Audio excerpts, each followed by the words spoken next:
Ya, sebelumnya Assalamualaikum warahmatullahi wabarakatuh. Perkenalkan, nama saya Bin Nahir Lambang dengan NIM 444324060 dari kelas 2A. Jadi di sini saya akan menjelaskan tentang ekosistem laut dan pentingnya ekosistem laut dalam menjaga keseimbangan lingkungan.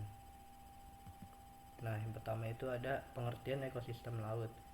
Ekosistem maritim merupakan koloni spesies makhluk hidup dan lingkungan laut yang berinteraksi satu nama lain dengan lingkungan fisik dan dengan organisme lain, plankton, ikan, hewan laut, terumbu karang, dan tumbuhan laut merupakan komponen yang paling berhubungan dalam ekosistem ini. Suhu, salinitas, kedalaman air, dan arus laut merupakan beberapa elemen abiotik yang mempengaruhi ekosistem laut. Nah, jadi ekosistem laut adalah lingkungan di laut tempat makhluk hidup seperti ikan, ubur-ubur, dan tumbuhan laut tinggal dan saling bergantung.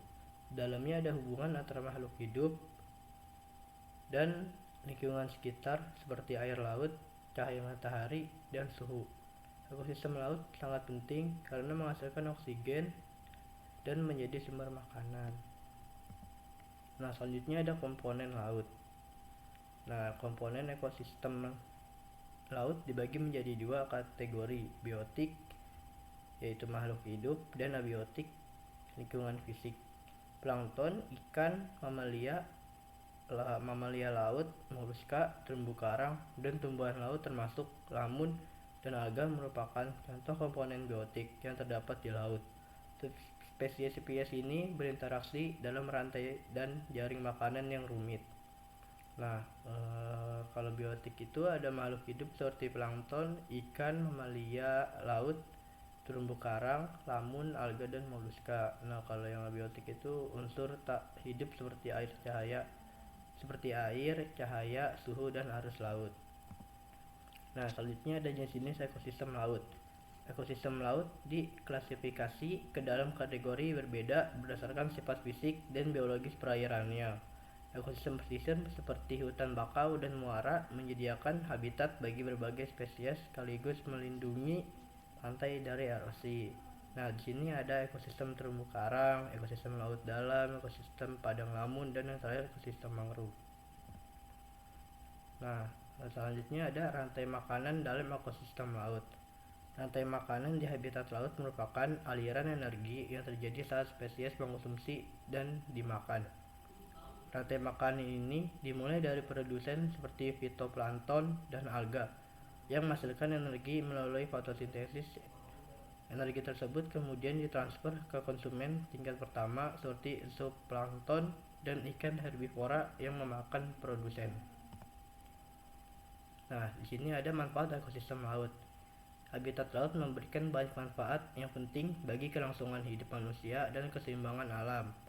Lautan adalah sumber utama oksigen dan fitoplankton bertanggung jawab memproduksi sebagian besar oksigen di atmosfer melalui fotosintesis. Nah, terus selanjutnya ada ancaman terhadap ekosistem laut. Ekosistem laut menghadapi berbagai risiko yang dapat mengganggu keseimbangan dan keberlanjutannya, baik yang berasal dari aktivitas manusia maupun pengaruh alam. Salah satu bahaya yang paling serius adalah pencemaran laut yang dihasilkan oleh sampah plastik, tumpahan minyak, dan bahan kimia berbahaya yang mencemari lautan. Selain itu, penangkapan ikan yang berlebihan akan mengganggu populasi ikan dan merusak rantai makanan di laut. Nah, ini ada upaya pelestarian ekosistem laut. Upaya perlindungan ekosistem laut sangat penting untuk menjamin keseimbangan lingkungan dan keberlanjutan sumber daya laut.